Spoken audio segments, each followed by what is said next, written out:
Good afternoon, I'm Gaby Vinick. And I'm Amona Saleh. Here's the latest on today's Badger Report. Kyle Rittenhouse takes the stand in his murder trial and testifies that he feared for his life. We'll have the details. Is UW Health trying to keep nurses from unionizing? We'll get perspective from nurses on the front lines at the hospital. And take a look at the new Madison Alder District maps that will go into effect on January 1st.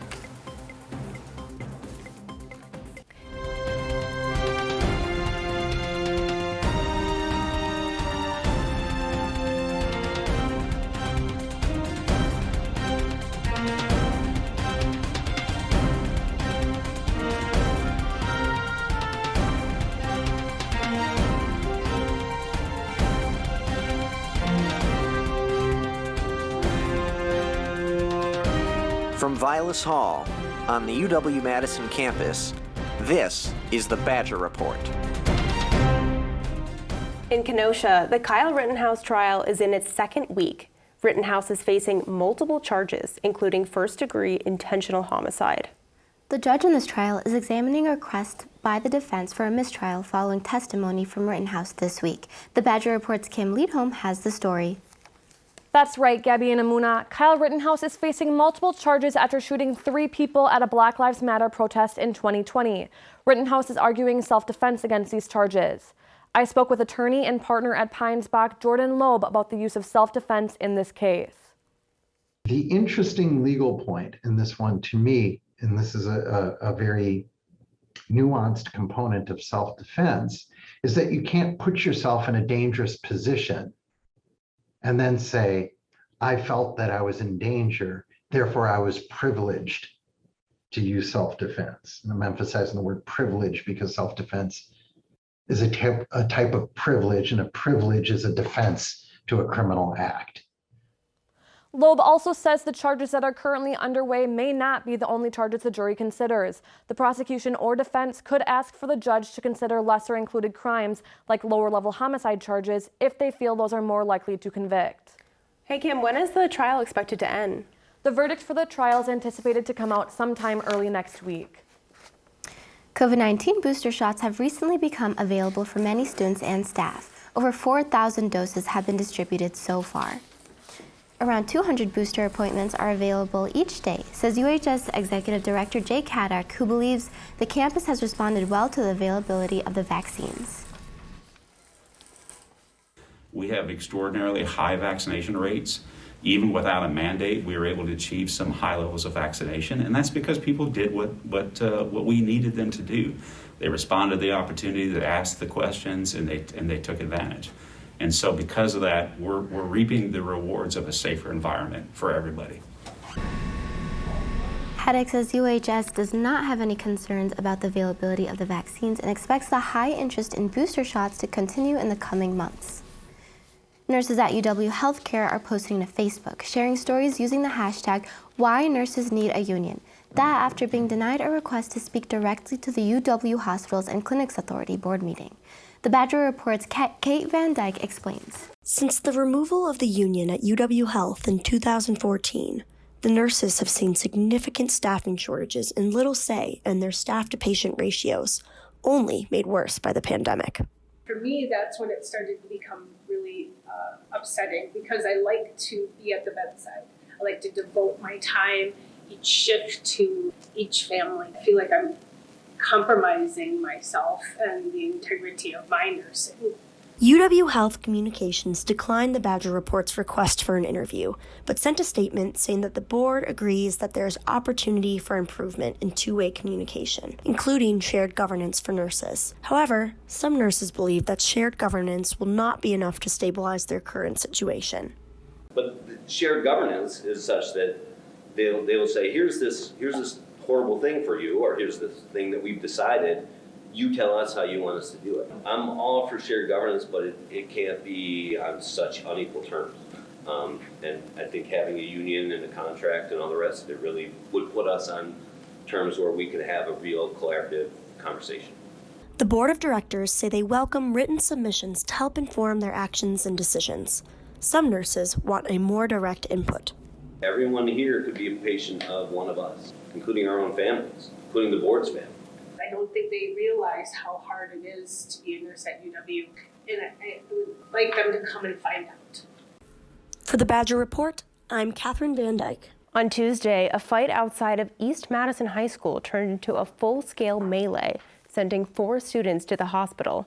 According to UW-Madison police, the fight began after a student pulled the fire alarm during lunchtime. UW-Madison reports student voter turnout increased by 7.4% since the 2016 election, bringing the new total of eligible student voters to 72.4%. UW-Madison had a greater voter turnout than 66% of all colleges measured in the report from the Institute of Democracy and Higher Education. The Madison Common Council adopted a new Alder district map, bringing some big changes for Madison neighborhoods, both large and small. The Badger Report's Ryan Wallersheim has the story. The new Alder district map shown here will go into effect starting January 1st. Delays in 2020 census data during the pandemic forced this usual 4-month redistricting process to happen in just about half the time. City planner Ben Zellers says this shortened timeline affected the process for both the city and Dane County. We basically had to start the race at the same time. Instead of it being a relay, it was just both of us trying to get to the finish line on time. With a list of crucial criteria to consider and less time to do so, it's no surprise that a community like the Arbor Hills neighborhood would have to make an uncomfortable transition out of their home District 14. The new boundary line between Districts 10 and 14 will be located here along the Cannonball bike path just on the edge of the Arbor Hills neighborhood. This means the trail will now both physically and politically separate Arbor Hills from its nearby local elementary school, Leopold, located just around the corner. Arbor Hills will now be in a district that largely represents the Madison Memorial attendance area, while Leopold Elementary is in the West attendance area, the 2 largest high school attendance areas in Madison. Longtime substitute teacher and Arbor Hills treasurer-elect Mary Sarah worries the needs of both areas will be difficult for a single Alder to represent. Memorial has a set of issues that are unlike West, so you're introducing, to a certain degree, apples and oranges and just making it much more complicated than it needs to be. District 14 Alder Sherry Carter did try to keep Arbor Hills in her district, arguing that the neighborhood was an integral part of the South Madison community. But her proposal had fewer total districts with at least 35% people of color and would have split the Burr Oaks neighborhood between Alder districts. Just another example of the many delicate trade-offs that will affect neighborhoods and communities across Madison for the next decade. For the Badger Report, I'm Ryan Wallersheim. Thanks, Ryan. Coming up next, we'll take a look at art and how it can positively affect the viewer and the artist in different ways. At the turn of the last century, we made a promise to our state. We promised that we would not rest until we made life better for Wisconsin. We looked in our own backyard and we planted different crops, bred new herds, identified vitamins, improved harvesting machinery, established food safety standards, and churned a lot of ice cream. We haven't stopped working to make life better for our state and the world on Wisconsin. This right here is the closet we were in. That was the only thing left of the house. The only thing. Red Cross helped us, and they literally got us back on our feet. Huge outpouring of love, just going, people care. We didn't come out of there saying, wow, we lost everything. We came out of there hugging each other, glad that we were okay.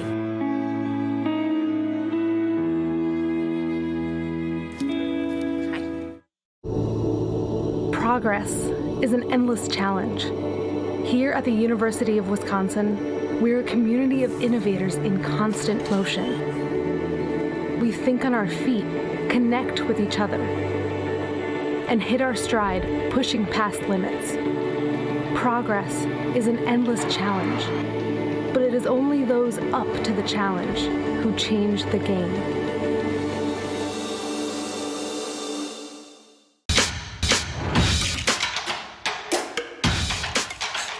The University of Wisconsin is the #1 school in producing Fortune 500 CEOs, PhDs, Peace Corps volunteers, NCAA tournament basketball teams, and bowl football teams in the last 25 years. That doesn't surprise me because if you get a Badger, you get an all-star on and off the field. You know what they say, and it's true. When you say Wisconsin, you've said it all. I love it.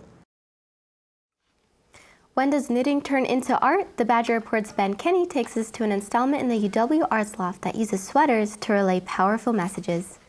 Art means something different to everyone who creates and interacts with it.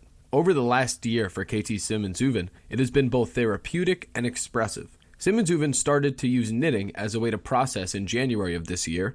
It at first was a purposeful artistic escape with a medium that was passed down through generations in their family. It then became a serendipitous addition to their research into childhood trauma and the intersection of fiber and queerness. This week, it became an installment in the UW Art Lofts labeled Personal Meme. The installment included 8 sweaters made by Simmons-Uven this year, each with different text embroidered on the front. Simmons-Uven says each message is purposeful and each has power for those who can relate. Each sweater, as you were talking about, represents like a certain person or a certain situation or something that really causes a lot of stress to me. And putting it on a sweater and putting it on for display for other people with these, with this text that I feel like is, a lot of the text came from TikTok. So I'd be on mental health TikTok and suddenly someone would say something and I'd be like, oh man, that's totally me. And realizing that there's a community out there of people who are going, oh yes, that's totally me. Personal Meme is their first solo installment as a graduate student, and it will not be the last. The Masters of Fine Art candidate is proud of the powerful connection their art can instigate and plans to go a lot bigger next time around. For the Badger Report, I'm Ben Kenny. UW-Madison selected UW alum and CNN's chief congressional correspondent, Manu Raju, as the 2021 Winter Commencement speaker. I was asked by the UW-Madison senior class officers to deliver the commencement address this winter, December 19th, at the graduation ceremony at the Cole Center. And I am more than honored to come back to my alma mater, to the university I love, and my favorite town to deliver the speech at your ceremony. Congratulations, graduates, on Wisconsin.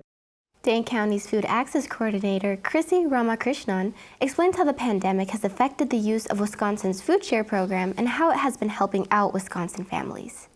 So there have been more individuals and families eligible for SNAP EBT benefits during the pandemic, and it provides food benefits to individuals and families in low-income households so that they have a little bit of extra money to spend on food each month.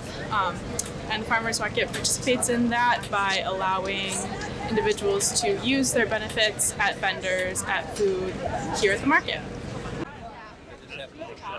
Food Share Program Manager Jamie Bugel explains the winter plans for the market as the weather gets colder. We're going back to our pre-pandemic schedule, which is we will be in Monona Terrace for November 20th, December 4th, and December 18th. Mourning a loved one is never easy, but those left behind can find some comfort this November. The Overture Center showcases the arts, but this month they did something different. They honored the dead. Dia de los Muertos, or the Day of the Dead, is a Mexican holiday that begins in early November and is celebrated worldwide. It commemorates ancestors and loved ones who passed away. For me, it's really important to keep a lot of traditions alive. I made an altar for a friend of mine who passed in September, and he was very well loved in our community. Community altar boxes decorated with photos, candles, flowers, and illustrations are on display in this gallery. Here, creators share stories of loved ones. Friends and family members may have passed, but their memories live on. Americans are turning off the news. That's according to the Columbia Journalism Review, which found dips in broadcast, digital, and print news consumption. Political science professor and director of the UW Election Research Center, Barry Burden, says there are several reasons for this decline. I think the public feels news fatigue. After 4 years of the Trump presidency, which was so consuming, and then Black Lives Matter and all the fallout from that movement, the 2020 election and the pandemic, it's a lot to ask the public to keep their heads in all of that news. And it's not all pleasant. So I think once the election passed, Trump left office, and some of the other issues have subsided somewhat, people have taken a little bit of a news holiday.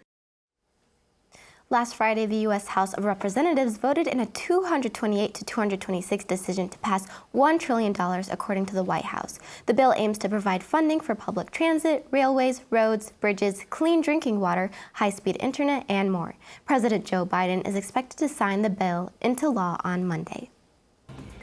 And stay with us. Up next, we'll find out more about some flurries this weekend. And we'll take a look into a historic first. UW raises the Ho-Chunk Nation flag atop Bascom Hill. More than a century ago, we made a commitment to our state. We promised to educate the sons and daughters of Wisconsin. More than 1 million students have passed through our doors. Our alumni have gone on to cure diseases, grow crops, build skyscrapers, found companies, score touchdowns, orbit the moon, and achieve beyond our wildest dreams, but not beyond theirs. On Wisconsin. You only know in a fire to get out, to escape. And now, okay, you're outside and you're safe. What do you do now? And that's where the Red Cross came in. We ran out of the house just wearing our pajamas. And at that point, just to even have a toothbrush that I could call my own was so important. You know, it just makes you feel like a person again.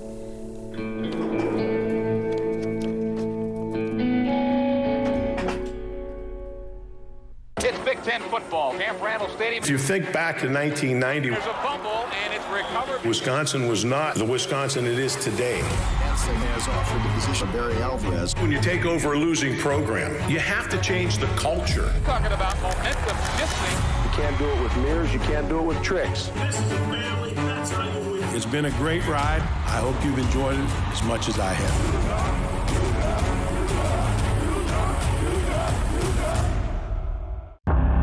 You can try, but you'll never stop a Badger. Because we Badgers are born with curious minds and endless heart. When we see a curve in the road, we speed up. When there are mask shortages for first responders, we make our own supply chain. When there's a world on pause, we sharpen our claws. Through thunder, fire, and pandemics, we'll keep going. Because after all, you can't stop a Badger. With an event-packed weekend here in Madison, we want to prepare you for the chillier temperatures and potential snow showers. The Badger Report's Gracie Lund has the details. Get ready to pull out those warmer coats this weekend with the last outdoor Dane County Farmers Market, and Badger fans, make sure you bundle up for the face-off against the Northwestern Wildcats. Madison could be expecting its first snowfall this weekend with a 50% chance of snow on Friday. The last outdoor Dane County's Farmers Market will be a chilly one this weekend with temperatures in the high 30s. It'll be mostly cloudy, and on Saturday night, temperatures will drop as low as 29 degrees. On Sunday, temperatures will stay pretty consistent with the rest of the week. We're looking at a high of 40 and a low of 29 degrees at night. Those cheering on the Madison Marathon runners, make sure you layer and dress warm. Looking ahead at next week, temperatures will stay consistently in the low 40s. This was your Madison Weekend Weather Report. I'm Gracie Lund for the Badger Report. For the first time ever on Friday, UW-Madison raised the flag of the Ho-Chunk Nation atop of Bascom Hill.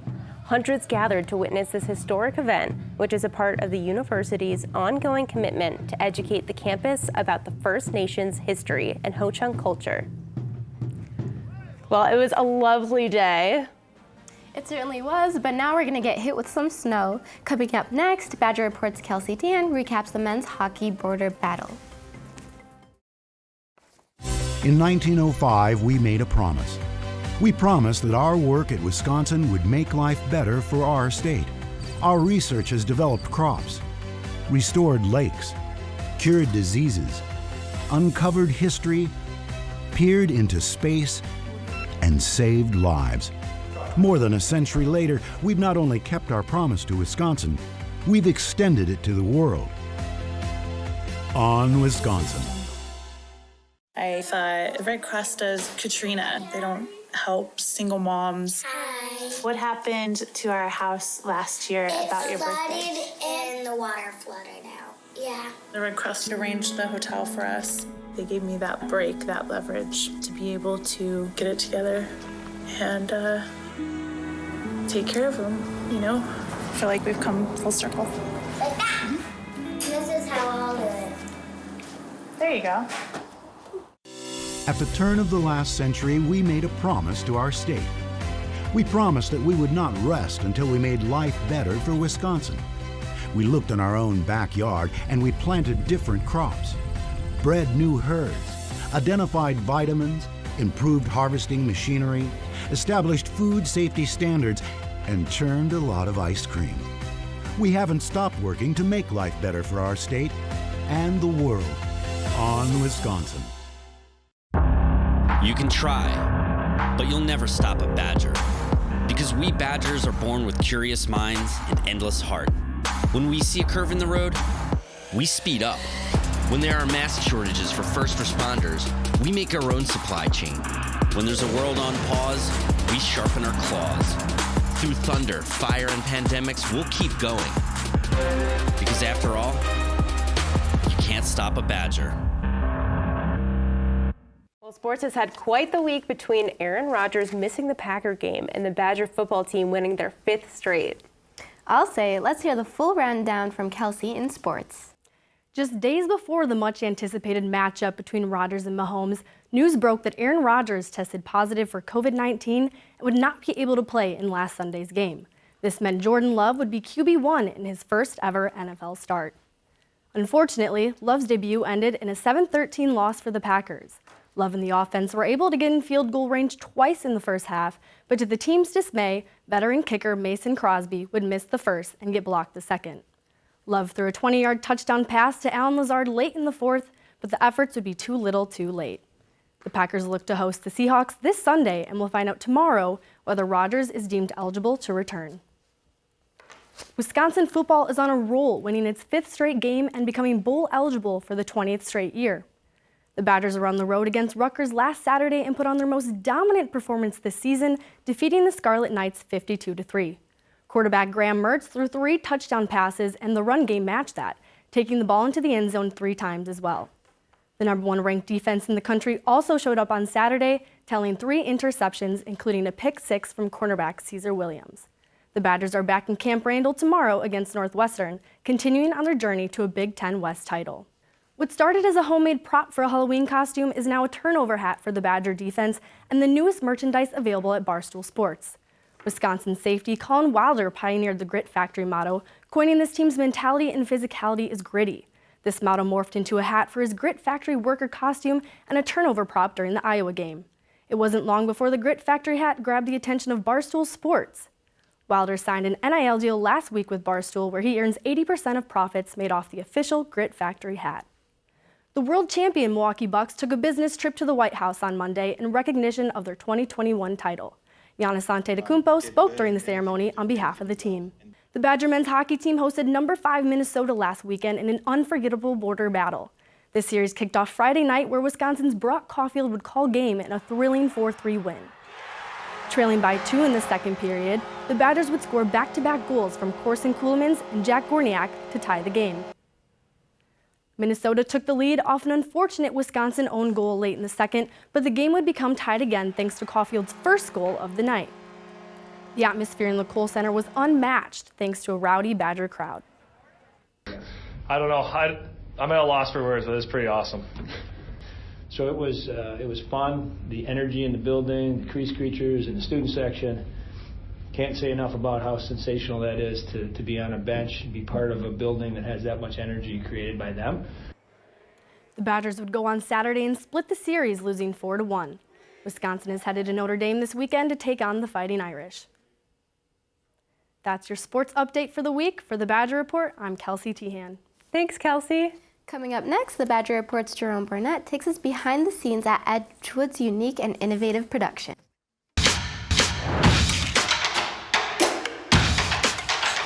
The University of Wisconsin is the #1 school in producing Fortune 500 CEOs, PhDs, Peace Corps volunteers, NCAA tournament basketball teams, and bowl football teams in the last 25 years.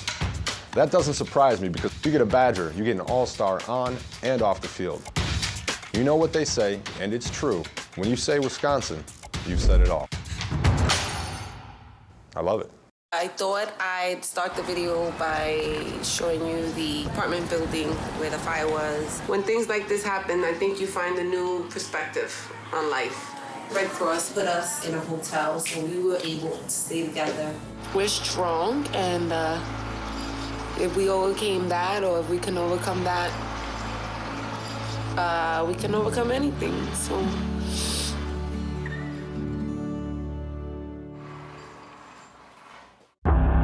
You can try, but you'll never stop a Badger. Because we Badgers are born with curious minds and endless heart. When we see a curve in the road, we speed up. When there are mask shortages for first responders, we make our own supply chain. When there's a world on pause, we sharpen our claws. Through thunder, fire, and pandemics, we'll keep going. Because after all, you can't stop a Badger. More than a century ago, we made a commitment to our state. We promised to educate the sons and daughters of Wisconsin. More than 1 million students have passed through our doors.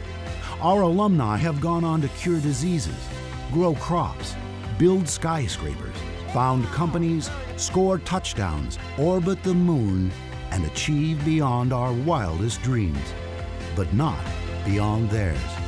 On Wisconsin. Edgewood College Theater is putting on an unusual production.